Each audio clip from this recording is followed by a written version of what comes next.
amigos televidentes en Extra Plus, un gusto saludarles, darles la bienvenida a esta edición de Adelante Nicaragua, donde estamos arrancando una nueva semana y en Extra el 17 de agosto, como todos los lunes, echamos un vistazo a los hechos alrededor de nuestro planeta de la mano y en compañía de los doctores. Saludos, Cairo. Saludos, Héctor. Excelente inicio de semana para todos. Igualmente, un excelente inicio de semana también para todos. Arranquemos con lo más reciente. Humberto estaba mencionando ahí algunas cosas bien recientes, porque hay varias cosas esta semana que se han venido desarrollando a lo largo de los últimos días, de los últimos 7 días, pero hay cosas más recientes. Arranquemos con esto, si querés, la Unión Europea, Humberto. Bueno, lo más reciente es que hay una carta de Bruselas enviada el pasado viernes a los 27 embajadores de los todavía 27 socios de la Unión Europea, incluido el embajador del Reino Unido, que ya se ha ido, ¿no? En el sentido de que por favor mantengan las fronteras abiertas, que no tomen la decisión de echar marcha atrás y clausurar las fronteras, sobre todo en el espacio de Schengen, a raíz de los rebrotes que por lo visto son cada día más abundantes del coronavirus en Europa, ¿no? Entonces han dicho que hay que ser muy cuidadosos con ese tipo de decisiones y que no hay que cerrar países, sino las regiones donde se hayan focalizado los brotes del coronavirus y por tanto del COVID-19 que el virus provoca, ¿no? Las medidas sobre todo se han recrudecido en diversos países, en Alemania, en la propia Inglaterra y en Italia, en contra, bueno, que se puede decir, de España, porque parece que es donde la oleada de rebrotes es más intensa, ¿no? Pero bueno, entonces, lo cierto es que hay muchos países europeos que están reportando brotes de alguna manera aislados, bien focalizados del COVID. No solamente España.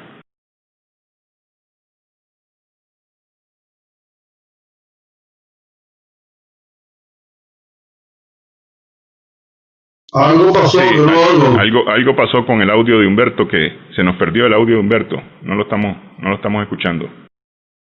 Ahora sí. Ahora sí, Humberto. Decía que en algunas regiones, particularmente en Cataluña y en Aragón, Zaragoza, Huesca, ¿no? Y está perjudicando mucho la industria turística, que como se sabe es la mayor industria española, ¿no? Y eso ha provocado una situación a nivel económico de recesión. Sin ir más lejos, en el último trimestre España ha caído su Producto Interno Bruto en más de un 18%, ya que se dice fácil, pero no lo es, ¿no? Estamos hablando de prácticamente, ya se están aproximando a los 6 millones de desempleados en la Unión Europea, ¿no? Como producto de los cierres provocados por la pandemia. Entonces hay un llamado a ser más precavidos a la hora de tomar decisiones respecto al cierre de las fronteras, ¿no? Y no volver a la situación de marzo pasado, cuando se cerraron las exteriores en la Unión Europea, ¿no? Sobre todo, repito, en el caso particular del espacio Schengen, que es donde la libre circulación de personas era más fluida antes de la pandemia. Entonces, la petición tiene que ver con una especie de profecía, si cabe, de Paolo Gentiloni, el comisario de Economía de la Unión Europea, que hace 3 meses había dicho que sí iban a tener vacaciones veraniegas, ¿no? Pero dada la incidencia de los rebrotes y no solo la incidencia, sino la abundancia de los mismos, la situación está, nunca mejor dicho, en veremos, ¿no? Pero bueno, un verano, Humberto, que prácticamente ya se acabó, es decir, agosto es el último mes del verano. Bueno, le faltan días. Y agarró la cola septiembre, parte.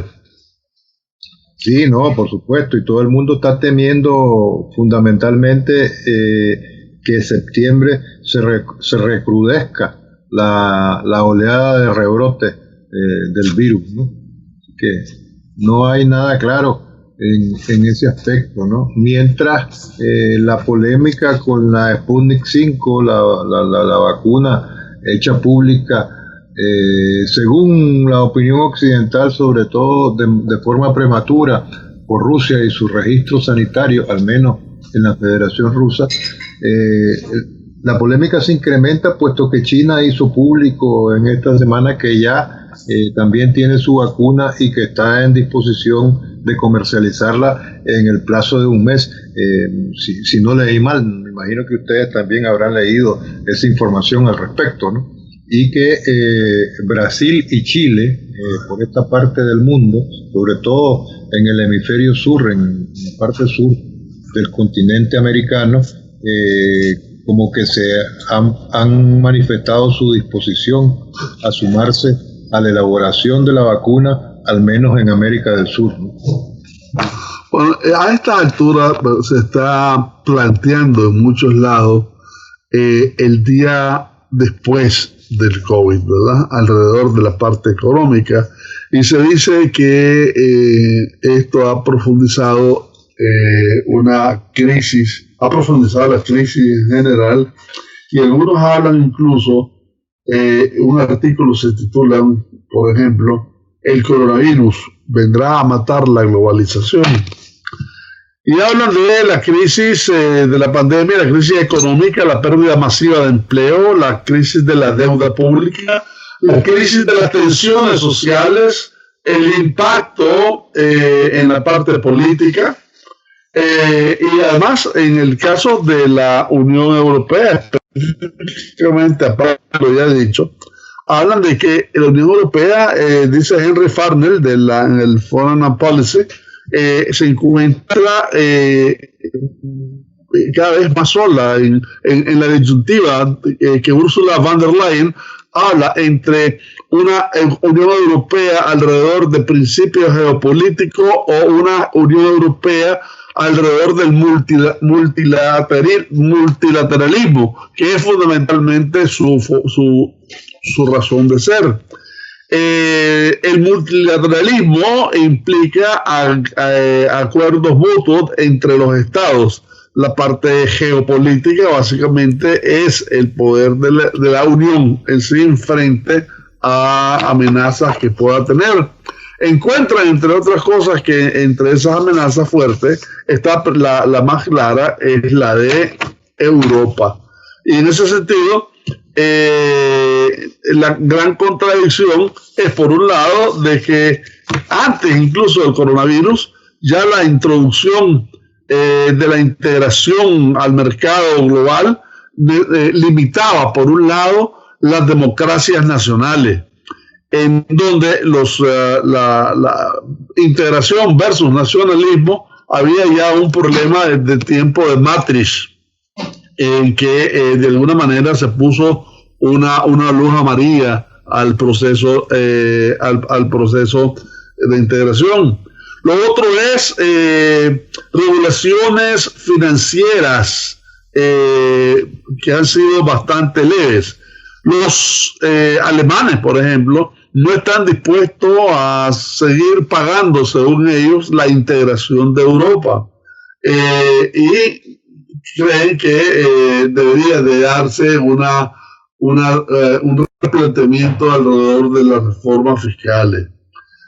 La productividad, sin embargo, ha estado bajando enormemente precisamente con este coronavirus. Frente a esto, Michael Roth en el Der Spiegel habla de cuál es la situación estratégica de Europa, geoestratégica de Europa ahorita. Y dice que básicamente su primer rival sistémico ya no es Estados Unidos en términos de comercio y demás, sino que es la China. Y la única manera de confrontarse a la China es tener una mayor unidad y utilizar el mercado único como una fuerza que compacte a la Unión Europea. La 5G, la famosa 5G, debe quedar en manos de suplidores nacionales. Estados Unidos, creen desde esa perspectiva, ya está en retirada. Y ya el punto de inflexión del cambio de hegemonía del oeste al este ya comenzó. Lo importante es que en medio de todo eso, en medio de esa unión que llama a ser la fuerza, la mayor fuerza en contra de la Unión, en contra de China, lo que se está dando es lo contrario. Se está dando una gran división, se está dando surgimiento de nacionalismo, se está dando incluso aspectos dentro de la misma Unión Europea de pertenencias a ella, de gente que milita en partidos que en principio están precisamente contra la Unión Europea. China, por ejemplo, además está interesada no en negociar con la Unión Europea, está interesada en negociar bilateralmente con los 27 países que la forman. Y eso es precisamente una de las formas de debilitar en términos cualitativos a la Unión Europea, así como esa unidad abstracta de unidad, etcétera, ¿verdad? Y en ese sentido, la falta de unidad demuestra para efectos de la Unión Europea su talón de Aquiles. Ok, esto tiene que ver con la que habíamos dicho la vez pasada en el programa anterior que íbamos a hablar acerca de la relación entre Europa, el Oriente y el Occidente, ¿no? Esto tiene que ver con esto justamente a propósito de... Exactamente, sí. Exactamente. Sí, entonces si querés, no sé si queremos profundizar o si querés profundizar un poco más sobre ese tema, Cairo, lo hacemos después de una pausa, regresamos en breve, conversamos con Cairo Amador y Humberto Avilés en este recorrido por los principales hechos acontecidos en nuestro planeta.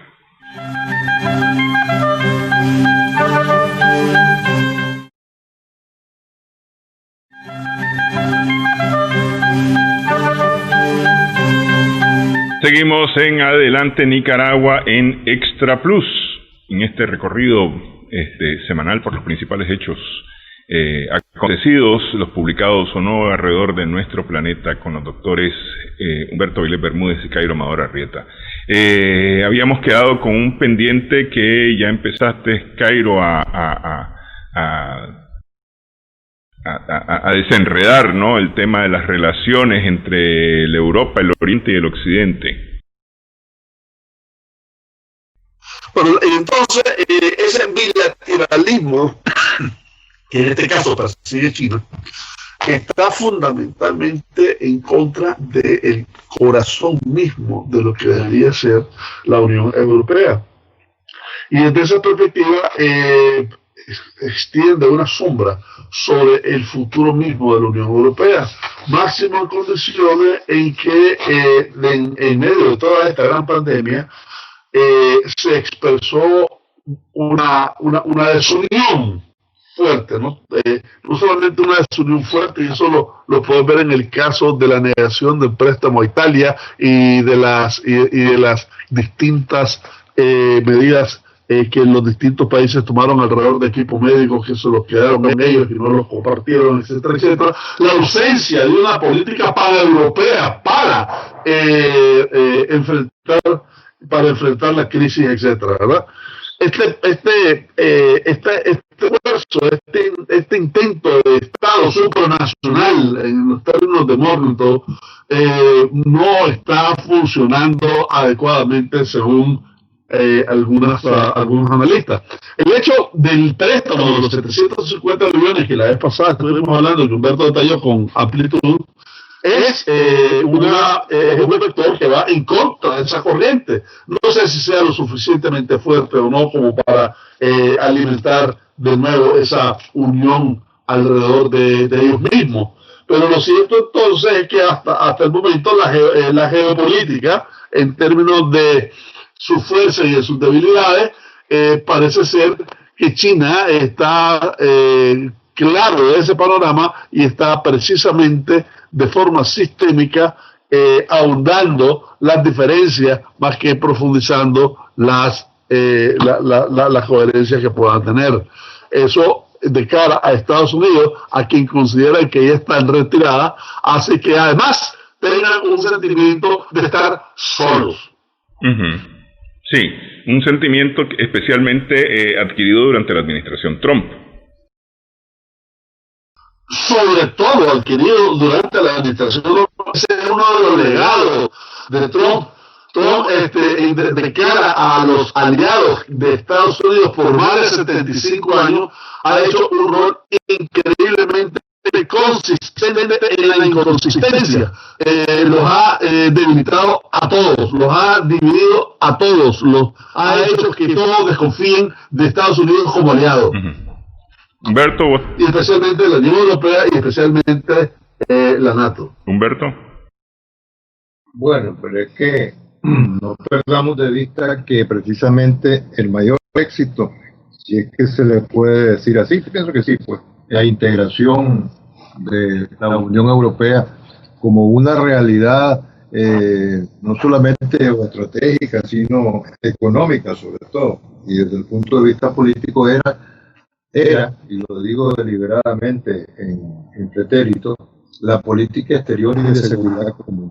Esa política exterior y de seguridad común se ha ido prácticamente al traste por las provocaciones y las avanzadas unilaterales que Donald Trump llevó al propio seno de la Unión Europea a través de la OTAN, con la famosa factura que presentó en la primera cumbre de la OTAN en la que participara Trump como presidente norteamericano, a través de la Organización del Comercio, donde ha sembrado una serie de contradicciones disque abiertamente encaminadas o dirigidas hacia China, pero cuyos efectos colaterales principalmente están teniendo repercusiones en la Unión Europea, ¿no? Porque a partir de la guerra comercial desatada unilateralmente por Estados Unidos y en particular Trump contra China y Xi Jinping, y la China de Xi Jinping, siempre han habido amenazas no tan veladas con el incremento de los aranceles comerciales y de las sanciones a la Unión Europea. No perdamos de vista que no en el imaginario que iba a decir, sino en la realidad económica a futuro, inmediatamente posterior a la pandemia, esa nebulosa que nadie tiene clara y sobre todo menos clara y más opaca. En el caso particular de la Unión Europea, no olvidemos la propuesta china de la ruta de la seda, el mismo tema que Cairo usaba anteriormente del 5G, donde en el caso particular, por ejemplo, del Reino Unido, la incidencia norteamericana ya ha conseguido que los temas no se escuchan. Los temas relativos al 5G, pues haya una marcha atrás, en el caso particular del Reino Unido, ¿verdad? Y una reconsideración en el resto de las principales economías europeas. De manera pues que lo que está en juego es una reubicación, más que reubicación, reacomodo de los intereses de los todavía 27 socios frente a China y con respecto a qué reacción tener, sobre todo cimentada en esa desconfianza a la que aludía Cairo con respecto a los Estados Unidos de Norteamérica, ¿no? No creo que haya mayores movimientos antes del 3 de noviembre próximo, ¿no? Por razones obvias de índole electoral norteamericana. De momento las presiones y las contradicciones fundamentales de lo que fue en un momento ese mundo bipolar que de vez en cuando vuelve a surgir, ¿no? están centradas en el caso particular de Bielorrusia a propósito de las elecciones del pasado 9 de agosto, el nivel de presión que le están metiendo a Lukashenko para que haga concesiones disque democráticas a Occidente. No en balde la reunión de ministros de Asuntos Exteriores de la Unión Europea del pasado viernes, donde acordaron iniciar el proceso, esa tramitología y burocracia de la Unión Europea para examinar las posibles sanciones que se puedan aplicar a Lukashenko y su régimen. Lukashenko, que de hecho sea de paso, el día de hoy afirmó en una visita a una fábrica estatal de tractores ahí en Bielorrusia, seguramente la fábrica famosa esta de Belarus, dijo que él está dispuesto a hacer reformas, a hacer ciertas aperturas que permitan compartir el poder, pero no a hacerlo como producto de las presiones de la calle. Esto lo dice porque para nadie es un secreto, sino que es una de las noticias más destacadas día de hoy y a inicios de semana, la manifestación multitudinaria que por lo visto hubo ayer domingo en Minsk. Se habla por parte de sus organizadores de hasta 200.000 personas, ¿no? A contrario censo de los apenas 3.000 que dicen que Lukashenko logró reunir el pasado sábado en una plaza muy famosa de la capital bielorrusa. En fin, en su intervención del pasado sábado, Lukashenko aludió al presunto apoyo, nunca mejor dicho, de Vladimir Putin a la estabilidad de Bielorrusia, ¿no? Comentando que había hablado en las últimas 48 horas 2 veces con Putin, invocando un tratado colectivo de defensa que hay suscrito entre Rusia y algunas repúblicas expertenecientes a la Unión Soviética, ¿no? Como Azerbaiyán,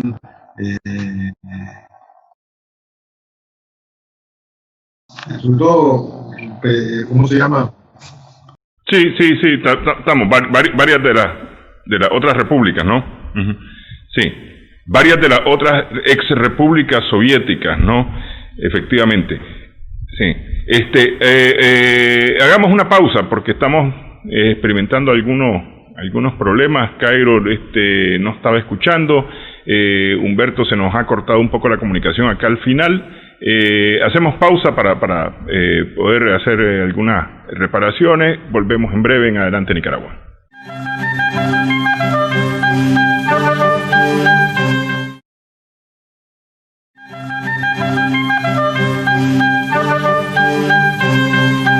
Seguimos en Adelante Nicaragua en Extra Plus. Conversamos con Cairo Amador, Humberto Avilés. Terminábamos el tema de Bielorrusia, que efectuó elecciones en las que obtuvo una mayoría abrumadora según el órgano electoral bielorruso, el presidente Lukashenko, lo que desató una serie de manifestaciones que hablan de fraude, hablan de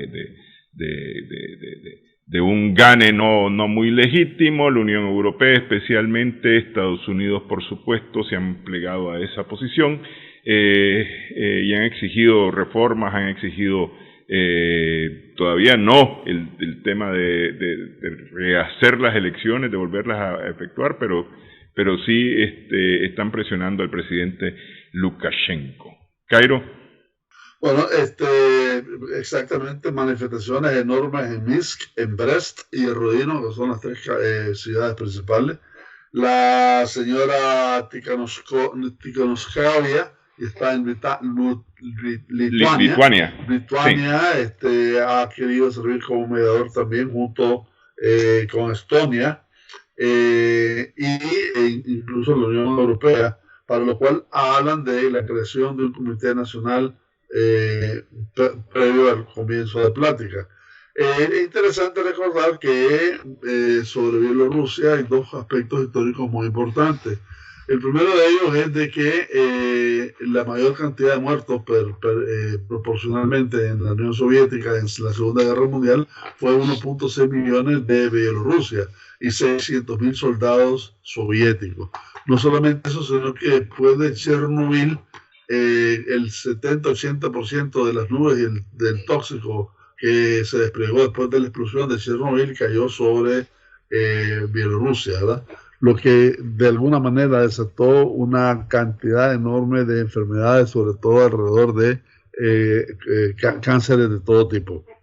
Bielorrusia, aunque quiso en un momento determinado, y es interesante esto, quiso en un momento determinado separarse, dar un cariz de independencia de Rusia, e incluso en más de alguna ocasión dio declaraciones contra Putin. Lo único que lo sostiene en estos momentos es precisamente Putin. Mira, esos 600.000 soldados soviéticos durante la Segunda Guerra Mundial son muertos en territorio bielorruso. Sí. Okay. Claro, por lo tanto que si sumas todo, Rusia fue el que más muertos puso para derrotar a Hitler. Estás hablando más de 21 millones, ¿verdad? Sí. Y el día de la celebración, que es un día solemne. Incluso, como estaba contando Humberto, en una ocasión no quiso hacerse parte de eso, ¿verdad? Sí. Humberto. Bueno, pero es que Lukashenko no solo no las tiene todas consigo, ¿no? Porque no basta invocar el Tratado de Seguridad Colectiva que comentábamos anteriormente. Acordémonos que Bielorrusia no es precisamente Ucrania y que a Vladimir Putin hoy por hoy no le interesa en el panorama político europeo en general y de la Federación Rusa en particular y de las relaciones que abordábamos, que estamos abordando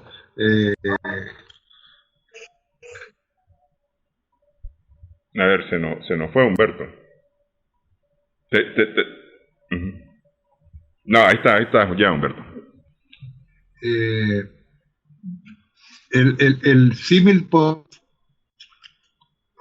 podría ser, volviendo a los intereses geoestratégicos de Putin, Putin no se le jugaría una intervención militar, en este caso, para apoyar a Lukashenko en Bielorrusia, porque sino más bien sería, por eso digo, volver a la analogía de la situación con Armenia, cuando en el 2014 hubo un cambio de gobierno.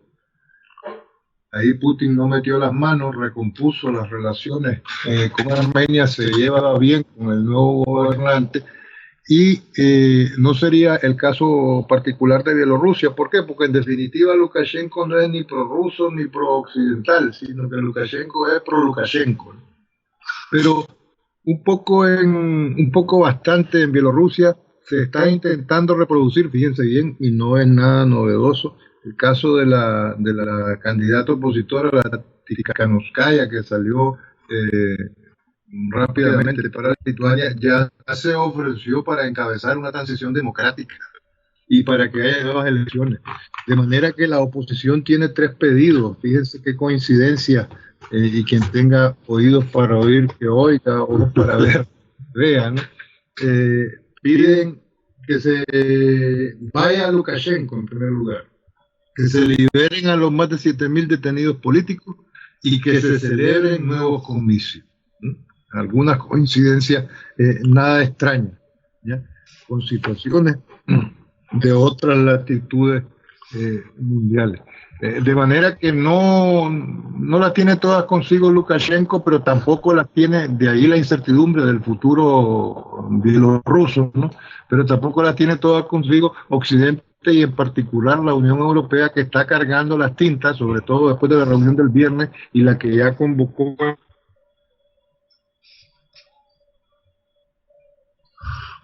jefes de Estado para el próximo miércoles, exclusivamente para tratar el tema de Bielorrusia. Solo 2 puntos adicionales para terminar con este tema. Lukashenko está tratando precisamente para motivar a Putin a estar más cerca de él, diciendo de que aquí hay una conspiración del exterior.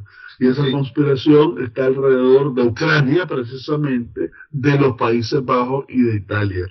en los Países Bajos y de Italia y de Ucrania, estoy corrigiendo de que se trata de movimientos de ultraderecha. Además, dice, para ponerle la tapa al pomo, esto es una más de las revoluciones de colores. Así es. ¿No?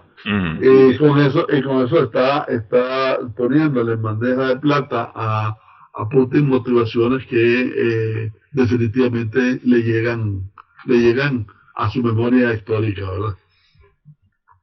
Ahora, por eso digo, lo que prima es la incertidumbre, ¿eh? No hay nada claro en el caso de la crisis abierta en Bielorrusia. Sí, aquí el asunto es si el presidente Putin va a caer en ese discurso, si va a hacer caso de ese discurso de Lukashenko, de esa análisis de Lukashenko, y va a participar o no, pues, porque bien lo decía Humberto, esto no es Ucrania, el caso armenio como un antecedente, que podrían hacer pensar que Putin podría no meterse, pues, o Rusia, pues, podría no meterse y dejar solo a que resuelva sus asuntos Bielorrusia. Bueno, hacemos pausa nuevamente, una última pausa en esta edición de Adelante Nicaragua.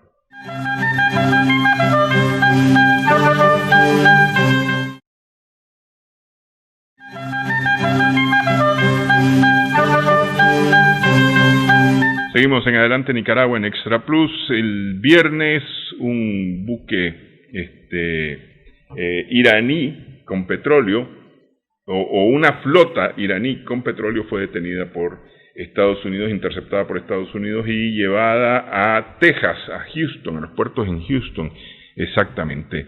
Se trata de, creo que son 1.600 millones de barriles de petróleo que Irán estaba llevando para Venezuela y que Estados Unidos incautó. No sé desde cuándo ese poder, pero es un poder que de alguna manera las Naciones Unidas no ratificó este fin de semana para los Estados Unidos, que estaba solicitando extender de manera indefinida el embargo de armas para Irán, que vence en octubre, y las Naciones Unidas, en el Consejo de Seguridad de las Naciones Unidas, se rechazó esta moción de los Estados Unidos, que además Estados Unidos estaba apurado porque se aprobara, hizo gestiones para que se metiera rápidamente en la agenda del Consejo de Seguridad, pero le salió foul, como se dice popularmente. Bueno, aquí una de cal y otra de arena. Efectivamente, la incautación de esos barcos petroleros, que dicho sea de paso, está en estos momentos, no sé si ya se lo llevaron a Houston, que era una de las ideas que tenían, pero o lo tienen todavía en alta mar.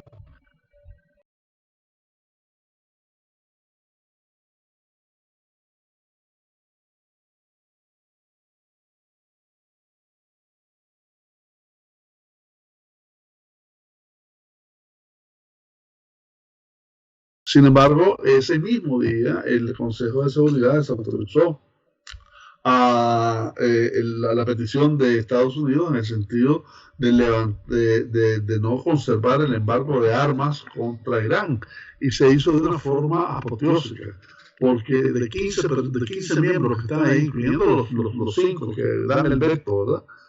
Que son, y los otros que son agregados, solo un voto tuvo a favor de Estados Unidos, que fue el voto de República Dominicana, y el de ellos mismos, pues, ¿verdad? Ahora, el de ellos mismos es veto, si lo quieren usar así.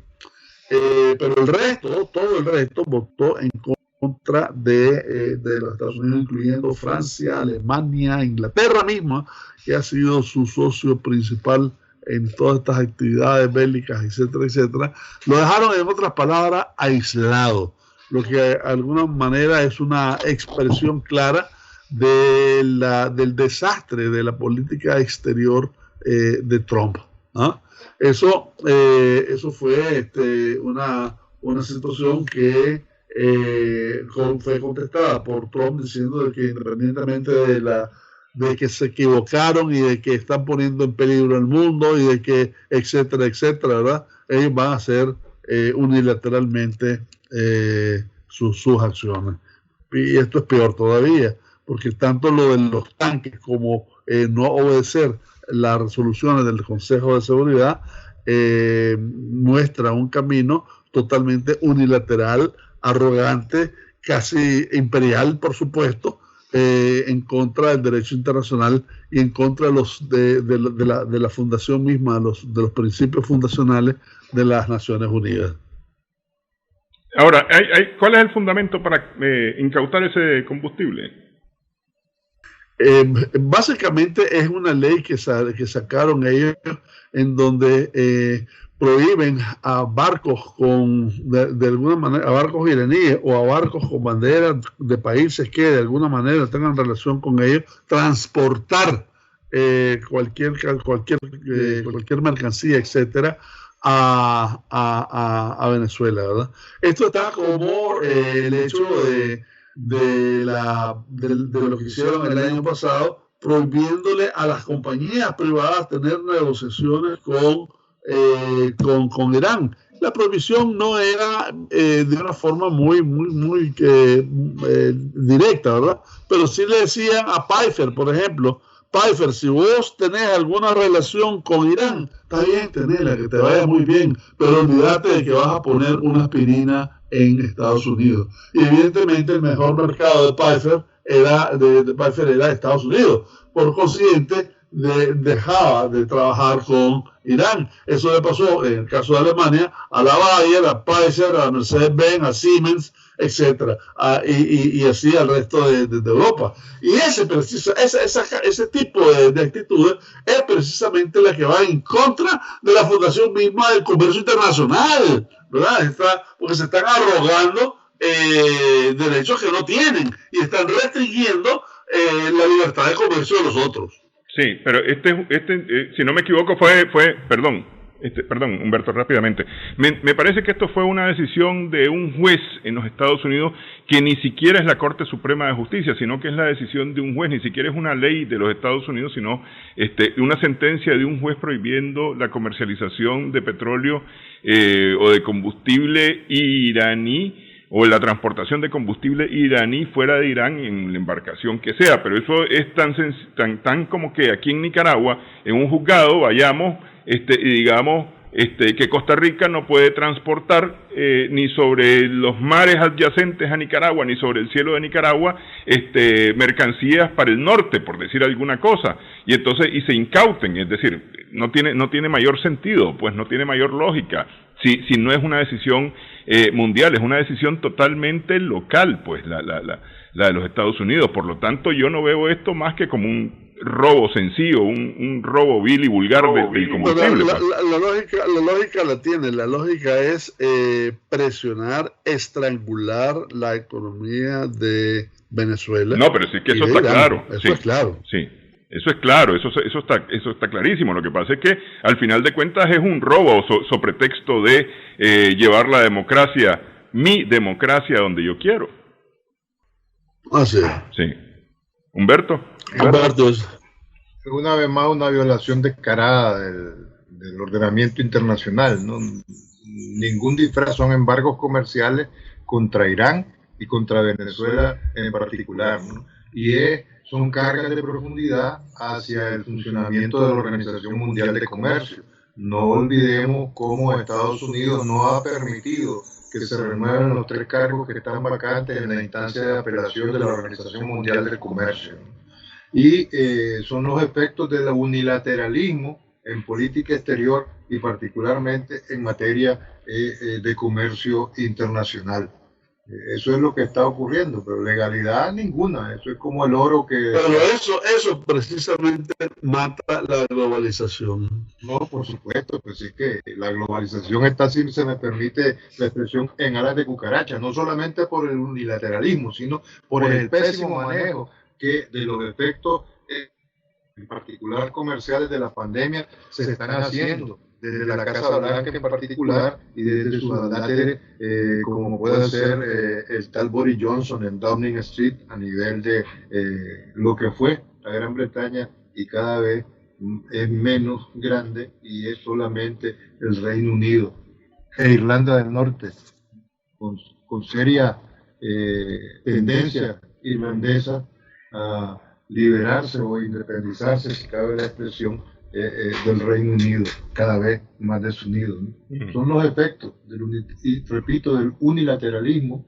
en la política exterior, en la consolidación de la Unión Europea como tal y que se han visto agudizados con la pandemia. No es casualidad ese llamado con el que iniciamos el programa de hoy de Bruselas mediante carta dirigida a los 27 embajadores de la Unión Europea e incluyendo al embajador del Reino Unido, pidiendo que se mantengan abiertas las fronteras pese a los rebrotes del coronavirus. Sí, ok, cambio de tema radicalmente. Emiratos Árabes Unidos e Israel han firmado un acuerdo que se ha considerado histórico porque se trata de un acuerdo de relaciones entre árabes y judíos en esa región del planeta, en el Medio Oriente. Acuerdo que fue anunciado además con bombos y platillos por el presidente Trump como un gran logro de su administración por llevar la paz a esa región del planeta. Cairo, Humberto. Bueno, mira, efectivamente hicieron, y se te olvidó mencionar a Kushner, ¿verdad? A Jared Kushner, que se considera, él mismo se considera, sin ningún tapujo, el genio de toda esta vaina. Una vez más, todo esto lo hicieron sin una sola palabra, sin decirle absolutamente nada a los palestinos. Pero el colmo del descaro es que en una entrevista ayer con esta señora Manpur, el ministro de Relaciones Exteriores del Emirato dijo que, entre otras cosas, esto se hizo para permitirle a Palestina tomar aire, darse tiempo para renegociar la posición de Jerusalén, y que incluso ellos en principio están apoyando la tesis de los dos estados, con capital ambos en Jerusalén. Hamas, por su parte, denunció el acto, rompió relaciones diplomáticas y llamó a esto un acto de traición. Otros países árabes, y llamó además a una reunión de la Liga Árabe que va a ser en estos días. Sin embargo, a esta altura la cantidad de estados árabes todavía no se han pronunciado. No estoy hablando del Golfo, estoy hablando de todos los del Magreb, por ejemplo, que no sean, al momento no se han pronunciado, por lo menos hasta ayer en la noche. Humberto. Bueno, pero esto desgraciadamente se ha querido ser el golpe de efecto en política exterior de Donald Trump para intentar recuperar algún punto de los que no ha sido capaz de labrarse a lo largo de su absolutamente raquítica gestión en política internacional, ¿no? Pero no solamente le está saliendo la venada careta, hablando en lenguaje popular, sino que es muy posible que le salga el tiro por la culata, ¿no? Siguen tomando decisiones sobre el futuro del Estado palestino sin tomarlo en consideración. El modo que han hecho de la violación flagrante de las más elementales normas del derecho internacional un comportamiento que no en balde en el Consejo de Seguridad de Naciones Unidas sufrieron esa derrota a la que antes aludía Cairo a propósito de querer renovar el embargo de armas a Irán, ¿no? La venta de armas a Irán. Esa es una de las mayores derrotas político-diplomáticas que ha sufrido los Estados Unidos como ex potencia hegemónica, si se me permite la expresión. Yo creo que no debemos de tratar el programa sin referirnos al incremento de la tensión en el Mediterráneo Oriental, precisamente por la actitud del gobernante turco, de Recep Tayyip Erdogan, que ha dejado muy claramente establecido este sábado pasado ante los partidarios de su partido, el AKP, de que Turquía no va a ceder a presiones extranjeras ni de mafiosos en la defensa y en el ejercicio de sus intereses en el mar territorial. Estamos hablando de las exploraciones petrolíferas que comenzaron con un barco, con el Oruk, que va a estar ahí, ha reiterado y ratificado Erdogan hasta el 23 de agosto, como era previsto, haciendo exploraciones petrolíferas entre Chipre y Creta. Y por si fuera poco, ha enviado un nuevo barco, lo comentaba muy al principio de esta edición, ¿no? Y eso a pesar de que Francia, a finales de la semana pasada, sin ir más lejos, el viernes, ha reforzado militarmente su presencia en ese sector del Mediterráneo con el envío de unidades militares de su fuerza naval y el estacionamiento de un par de aviones Rafale en la isla de Creta, si mal no recuerdo. La tensión entre Grecia y Turquía particularmente se ha incrementado. Turquía denunció la agresión por parte de la nación petrolífera y dijo que van a responder en cualquier momento a las agresiones. De manera que la situación en el Mediterráneo Oriental puede ser el toque de desequilibrio, si se me permite la expresión, para que la OTAN termine de romperse, para que Turquía tome decisiones más drásticas de las que hasta ahora ha tomado. Y a mí me da la impresión de que la Unión Europea en todo este panorama está con las manos bastante impedidas de actuar, por no decir que atadas. Esa es mi opinión al respecto. No sé qué piensan ustedes o qué comentarios tienen en particular. Bueno, yo creo que no debemos olvidar el hecho de que Erdogan en estos momentos está en una situación de amplia expansión. Está en Siria, está en Libia, ahorita está de nuevo con problemas con Grecia, etcétera. Y alrededor de eso recordemos también de que tiene una posición en Libia y en Siria básicamente a favor de los sectores islamistas. No solamente eso, y en contra, por supuesto, de los kurdos. No es por azar toda esta vaina cuando recordamos de que en tiempos de ISIS Turquía no hizo absolutamente nada, no quiso inmiscuirse cuando Alepo, no quiso tener ningún tipo de intervención, sí la tenía en términos de que su territorio era el canal de pase de de toda la gente que se iba a unir a ISIS. Sí la tenía cuando era el comprador del petróleo que tenían ISIS de Siria. Sí la tenía en términos de proveer armas, etcétera, etcétera. Y eso me recuerda, esas actitudes me recuerdan por qué lo echaron preso cuando dejó de ser alcalde de Estambul. Y de alguna manera, rápidamente voy a hablar del poema de Silla Gökalp que él estaba recitando cuando lo hicieron preso. Y decía así: las mezquitas son nuestros cuarteles, las cúpulas nuestros cascos, los minaretes nuestras bayonetas y los creyentes nuestros soldados. Así que me queda bastante claro la posición de Erdogan, a pesar de que después de recitar y de estar preso, salió precisamente con Fayez Gulen y se proclamó un partido político islamita moderado. Pero de moderado esto lo ha ido dejando al lado y se está volviendo un tanto radical, ¿verdad? Incluso con confrontaciones, por un lado con Rusia, en términos de Libia, por ejemplo, o con Estados Unidos alrededor de las posiciones con gente que estaba presa de Estados Unidos, en el caso de Siria y ahora con la Unión Europea.